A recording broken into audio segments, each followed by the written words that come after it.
नमस्कार मित्रों, जय सिया राम। मित्रों, आप सभी का मेरे YouTube चैनल विराट ज्योतिष चिंतन में हार्दिक स्वागत है।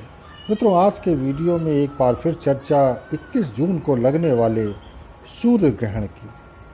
मित्रों, पुनः बता दूं कि यह सूर्य ग्रहण कंकणाकृति सूर्य ग्रहण यानी खंड ग्रास सूर्य ग्रहण होगा।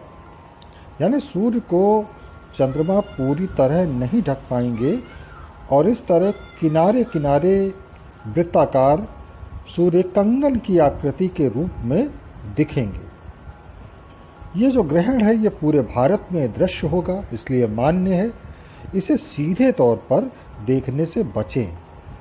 बेहतर होगा कि टीवी स्क्रीन पर देखें। ये एक खगोलीय घटना है, हर वर्ष होती है, इसमें घबराने की ज़रूरत कतई नहीं है। हर लग्न और राशि के लिए प्रभाव अलग अलग होंगे। कुछ राशियों के लिए शुभ और सामान्य, तो कुछ के लिए यह ग्रहण अशुभ परिणाम देने वाला होगा। मित्रों, रविवार को पड़ने वाले इस ग्रहण का विशेष महत्व है। ये ग्रहण शुरू होगा मृगशिरा नक्षत्र से और इसका मोक्ष होगा आर्द्रा नक्षत्र में। मित्रों, मैंने पिछले एक वीडियो में 5-6 शहरों के लिए ग्रहण का शुरुआती समय और समाप्ति काल आपको बता दिया था। इसमें एक बात विशेष आपको ध्यान रखनी है कि आर्द्रा नक्षत्र और मृगशिरा नक्षत्र वालों को विशेष सावधान रहना है और मिथुन राशि वालों को खास तौर पर। कानपुर और आसपास के क्षेत्रों के हिसाब से ये ग्रहण करीब 10:25 से शुरू होगा और 1:57 के करीब ग्रहण का मोक्ष काल होगा। सूतक सूर्य ग्रहण में 12 घंटे पहले शुरू हो जाता है और मोक्ष काल तक रहता है। सूतक लग जाने के बाद कुछ बातों का ध्यान अवश्य रखना चाहिए, इनका पालन करना चाहिए। इसी को लेकर आज का ये वीडियो है। तो आइए जानते हैं कि किन बातों का हमें ध्यान रखना है और ग्रहण के बाद क्या दान करना है। आज कई लोगों ने मुझसे ये पूछा था कि किन वस्तुओं का दान करें, तो इसलिए इस पर भी मैं संक्षेप में आपको जानकारी दूंगा। इससे पहले ये अवश्य जान लें कि 2020 का ये पहला सूर्य ग्रहण बड़ा ही विशेष है। इसके प्रभाव करीब करीब 4 महीने तक विशेष रूप से देश दुनिया पर पड़ेंगे। मित्रों, सूतक लग जाने के बाद मंदिर में प्रवेश, मूर्ति स्पर्श वर्जित होता है। सूतक मतलब एक ऐसा समय जो बड़ा सेंसिटिव होता है, जो बहुत ही ध्यान में रखने वाला समय होता है, जिसमें कुछ बातों का हमको ध्यान रखना चाहिए। अपने इष्ट देव का स्मरण कर सकते हैं। भजन, कीर्तन, मंत्र जप आदि पर पाबंदी नहीं होती। गुरु मंत्र का जप करें या अपने इष्ट देव का मंत्र जप करें। वृषभ, मिथुन, कर्क, तुला, वृश्चिक, धनु, कुंभ, मीन, ये जो राशियां मैंने कल आपको बताई थी, इनके लिए ग्रहण अशुभ फलप्रद होगा। इसलिए इन्हें तो अवश्य ग्रहण काल में अपने इष्ट का स्मरण करना ही चाहिए। साथ साथ इन्हें ग्रहण के बाद स्नान आदि करके दान भी करना चाहिए। दूसरी बात यह कि ग्रहण काल में कुछ खाना पीना या भोजन पकाना वर्जित होता है, परंतु ज़रूरी होने पर रोगी, वृद्ध और छोटे बच्चों को आवश्यक सात्विक आहार सामग्री दी जा सकती है। रोगी हैं तो दवाइयाँ दे सकते हैं, इसमें कोई मनाही नहीं है।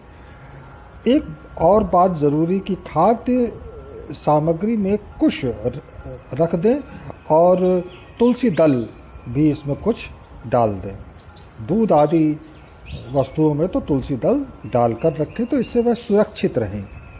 कटी हुई सब्जी व पका हुआ अन्न दूषित हो जाता है, इसलिए ये किसी पशु पक्षी को आप दे सकते हैं।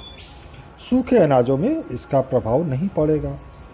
गर्भवती स्त्रियों का ग्रहण देखना बिल्कुल वर्जित है, इनको कतई ग्रहण नहीं देखना चाहिए। विधान तो यही है कि ग्रहण काल में वे पेट पर गोबर या गेरू का लेप कर लें। तो गांव में तो लोग इन्हें आज भी मानते हैं, करते हैं। शहर के लोगों को भी यथासंभव इनका पालन करना चाहिए। वैसे तो मित्रों हमेशा ही हर किसी व्यक्ति को अपना चित्त और चरित्र साफ सुथरा रखना चाहिए, परंतु सूतक लग जाने के बाद इस बात का विशेष ध्यान रखें। ज़्यादा से ज़्यादा वक्त अपने इष्ट की आराधना में, भगवत चर्चा में, ध्यान मंत्र जप आदि में लगाएं तो बेहतर है। ग्रहण के दौरान यात्रा करने से बचें। वैसे भी कोरोना काल चल रहा है, बेवजह घर से बिल्कुल भी ना निकले। ग्रहण काल के दौरान शेविंग करना, नाखून काटना, सिलाई, कढ़ाई, बुनाई आदि ये सारे कार्य वर्जित हैं, क्योंकि पृथ्वी उस वक्त उस कालखंड में बड़ी संवेदनशील होती है, निगेटिविटी बहुत बड़ी हुई होती है, इसलिए इन सब बातों की वर्जना है। हालांकि कुछ ऐसी बातें हैं जो उस समय की परिस्थितियों के हिसाब से बनाई गई होंगी। शास्त्रोक्त तो यही है, लेकिन कुछ ऐसी बातें भी हैं, जैसे एक नियम है कि ग्रहण काल में शौचालय नहीं जाना चाहिए, तो ये नियम आज के हिसाब से ज़्यादा महत्वपूर्ण नहीं रह गया। उस वक्त शौच के लिए लोगों को घर से बाहर जाना पड़ता था, तो संभवतः उसी दृष्टिकोण से ये नियम बना होगा। आज तो टॉयलेट घर के अंदर ही होते हैं, इसलिए शौच क्रिया अगर ज़रूरी हो तो अवश्य करें, कोई मनाही नहीं है। ऐसे ही कुछ और भी नियम उन परिस्थितियों के हिसाब से बनाए गए होंगे, लेकिन आज उनका महत्व उतना नहीं रह गया। अब मित्रों बात करते हैं ग्रहण के बाद की। तो ग्रहण के बाद किसी पवित्र नदी में स्नान करें, संभव नहीं है तो गंगा जल आदि जल में डालकर और स्नान करें, और यथासंभव यथाशक्ति दान अवश्य करें। दान का बड़ा विधान है, और दान किसको देना चाहिए? किसी योग्य ब्राह्मण को या किसी नीडी को, ज़रूरतमंद को। दान देने वाली वस्तुओं को सूतक से पहले ही निकाल लेना चाहिए तो ज़्यादा अच्छा होता है। जिन कुंडलियों में ग्रहण दोष है उनके लिए ये ग्रहण का काल बहुत महत्वपूर्ण है, क्योंकि इस समय उनका उपाय भी हो जाता है, और ऐसे लोगों को अवश्य ही दान करना चाहिए। अमावस्या का दिन होगा क्योंकि सूर्य ग्रहण है, इसलिए अमावस्या का दान अवश्य करें। अमावस तिथि पितरों की होती है, इसलिए पितरों के निमित्त पितृ शांति के लिए दान किया जा सकता है। अब आते हैं कि क्या वस्तुएं हो सकती हैं जिन्हें दान करना चाहिए। तो नवग्रहों से संबंधित वस्तुएं होती हैं, जैसे गुड़ हो गया, चना, चावल, गेहूँ, दूध, मूंग दाल, चने की दाल, उड़द दाल, तिल, तेल आदि ये कुछ वस्तुएं हैं। और लग्न राशि और चंद्र राशि के हिसाब से भी दान दिया जाता है। कुछ वस्तुएं मौसम के हिसाब से भी तय की जा सकती हैं, जैसे मच्छरदानी व काले रंग का छाता। ये आजकल का जो समय सीजन चल रहा है उसके हिसाब से ये दान कर सकते हैं। दान देने वाली वस्तुओं को सूप में रखकर दान करना ज़्यादा बेहतर होता है। यथाशक्ति धातु का भी दान किया जा सकता है, जैसे स्वर्ण, रजत, लोहा, तांबा, कांसा, सीसा आदि। तो ज़रूरतमंदों को, ब्राह्मण को, किसी योग्य ब्राह्मण को दान करें। सूर्य देव को ग्रहण के बाद अर्घ्य जरूर प्रदान करें।